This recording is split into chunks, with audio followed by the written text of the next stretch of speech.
Souviens-toi de ta noblesse, c'est le livre du début, c'est le livre des origines. C'est un livre pour moi, d'une très grande émotion, puisque j'étais professeure de mathématiques dans une école avec des élèves en grande difficulté sociale, humaine, économique, scolaire. Et j'avais observé que quand un jeune manque d'estime de soi, il devient ascolaire. Et donc, pour pouvoir faire d'eux euh, des auteurs de vie, des acteurs de leurs apprentissages, j'avais absolument besoin qu'ils restaurent de l'estime de soi.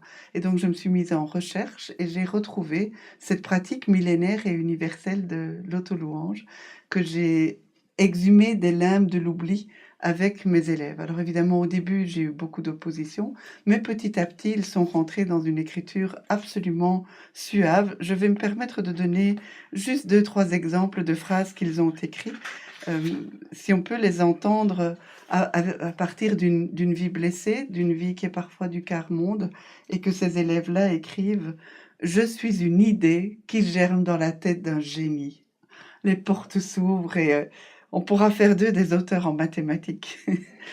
Je suis l'exception à la règle qui dit que personne n'est parfait.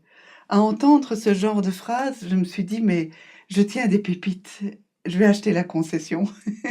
Et je me suis mise à poursuivre ce chemin de découverte au début, qui était le chemin de l'auto-louange. J'ai découvert depuis, grâce à Jérôme Rothenberg, que l'auto-louange était à la source de toutes les paroles dont on a gardé des traces. Partout dans notre humanité, l'humain s'est verticalisé en disant «je» avec merveille.